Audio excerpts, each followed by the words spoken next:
Hi everyone and welcome back. This week I wanted to talk about building self-trust and how to do that, because in last week's video, if you've watched it already, you'll know that I talked about what could be blocking your intuition and also a little on how to unblock it.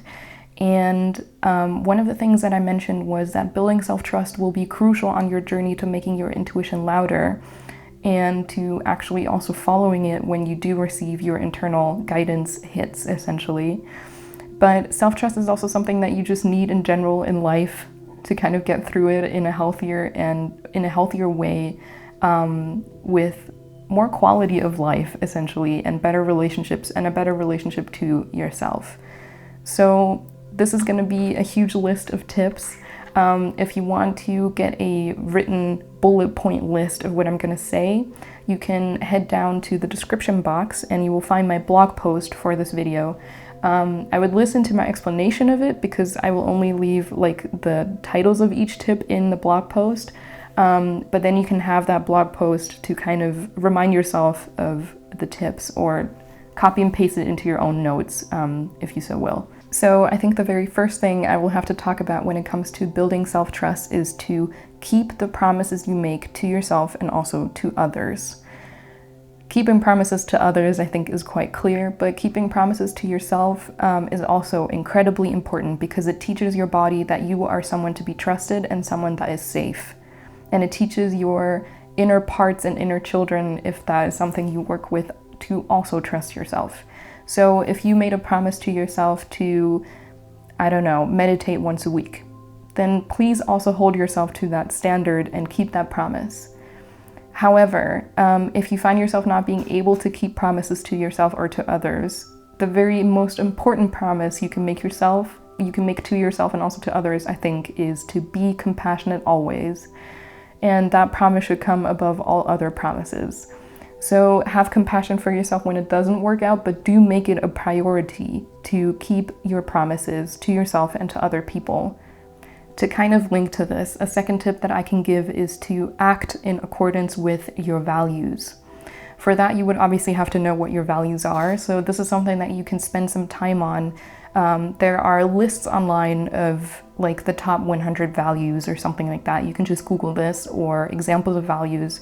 Go through them, look through their definitions, and then figure out maybe your top 10 or top 15 values. Just so that you kind of have guidance already as to where you want to go with your life and what's important to you. But if you have that figured out and you kind of know what your values are, then it's important that you actually act according to them. What I mean by that is if you, for example, have a value of honesty and community and flow, then speak truthfully. That doesn't mean that you need to be harsh. Be compassionate always, but speak truthfully. Focus on building community and creating healthy community, and follow your own flow, meaning follow your joy and follow what makes you feel absorbed and connected to the universe. And try to do that as often as possible. Make it a guiding star in your life. The third tip I have concerns intuition, at which point it would probably be good to watch last week's video on intuition. If you have not done so already, I will link it up here and down below. But commit to listening to your own opinion and your intuition. This does not mean that you should be disregarding other people's realities and other people's opinions and intuitions, but it should mean that you give yourself a voice at the table, always.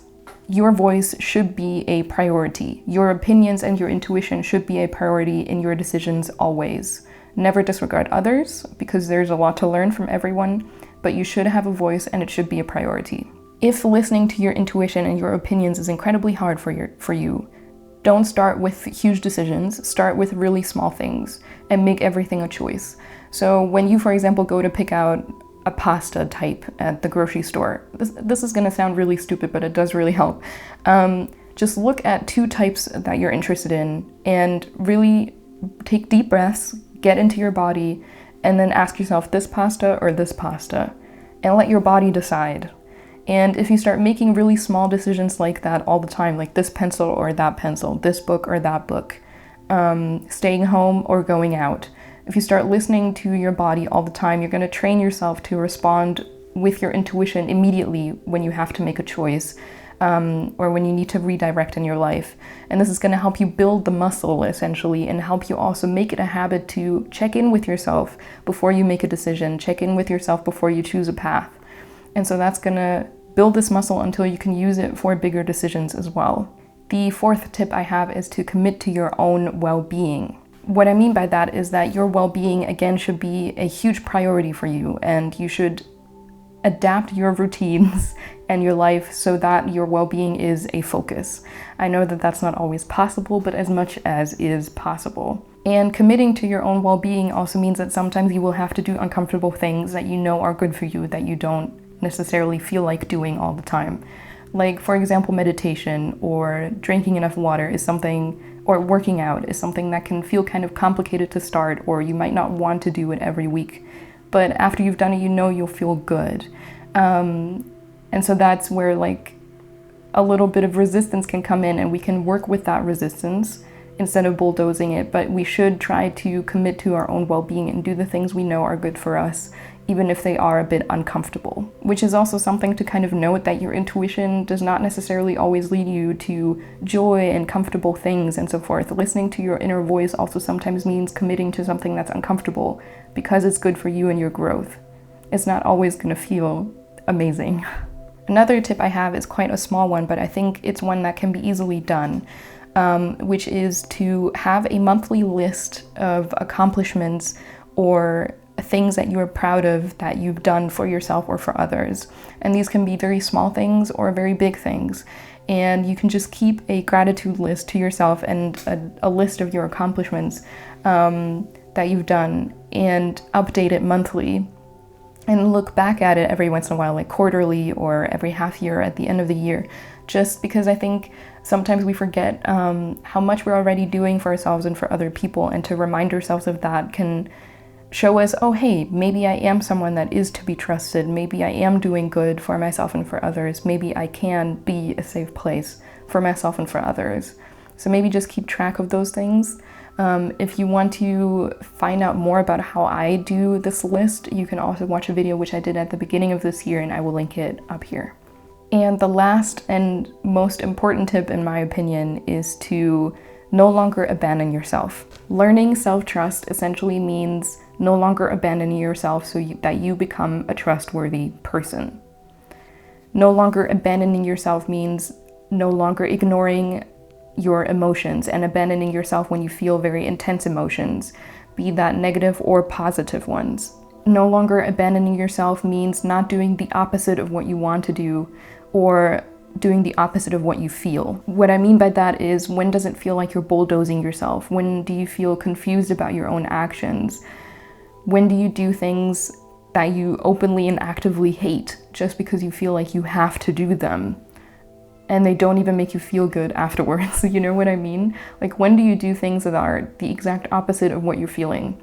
Because disregarding your own emotions and your own reality like that is abusive to yourself, and doesn't teach your body that you are a safe place that it can trust. You're abandoning yourself every time you gaslight yourself, which is also something I've talked about in the last video. You're abandoning yourself every time you don't keep your boundaries, which is also incredibly important. So learning to actually listen to your boundaries and notice when there are boundaries, and then also asserting them and keeping them, especially with people that are close to us and important to us, can be incredibly difficult, but it is something that has to be learned if self-trust is something that you want to have. And keeping your boundaries also means keeping your boundaries with yourself. That means checking in with your energy levels and not overdoing things, which is something I desperately have to learn.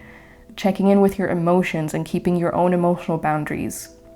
Things like that. And a boundary, you will kind of notice when a boundary has been crossed when you feel very annoyed and frustrated and angry, especially. So kind of watch out for those feelings. Watch out for when you're incredibly hurt and just incredibly angry, because that is when a boundary has been probably crossed with yourself or by others.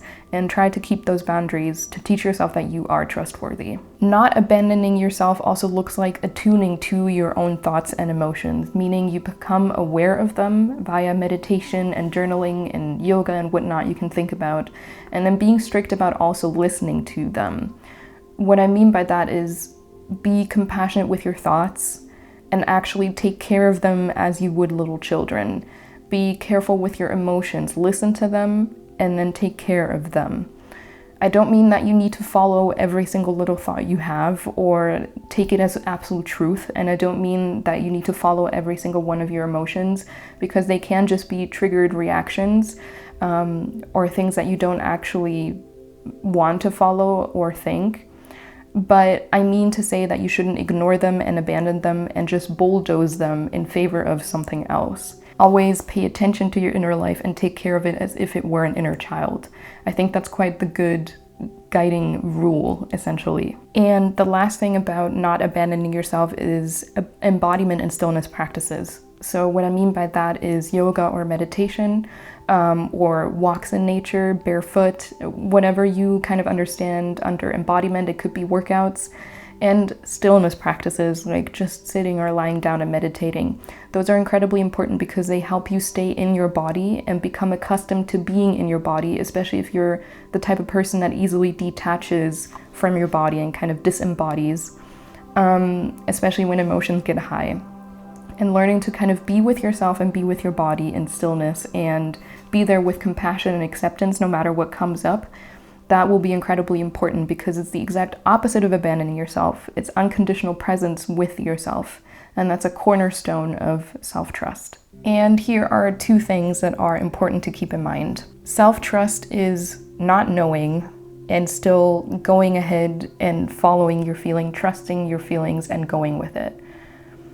What I mean by that is sometimes when we start developing our intuition or we start having a certain feeling or certain thoughts about a certain direction that we should be going in or about people that we're around, sometimes we don't really properly understand why we have these feelings or these thoughts or why we feel pulled in a certain direction.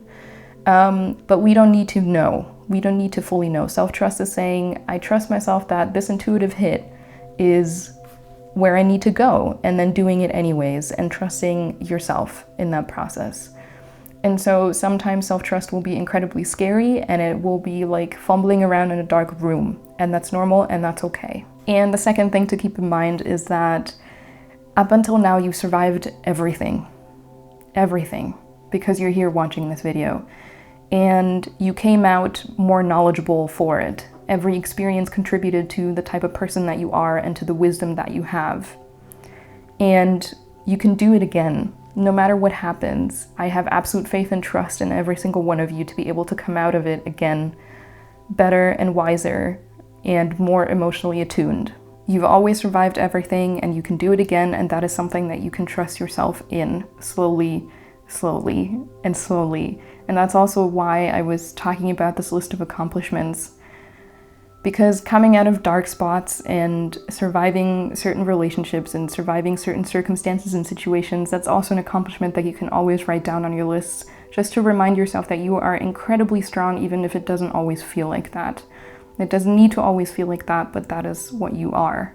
That is who you are. And so you can keep surviving just like you have up until now, and you can start thriving, and I can promise you that. So those were all my tips on how to build self-trust. I hope that they can help you a little bit in your journey. Please also put your own tips and your journey to self-trust down below in the comments. I would love to know more about it, and also love to know how you're doing. So I'll see you in the comments. I hope you're taking care of yourselves. I hope you're well, and I'll see you soon. Bye.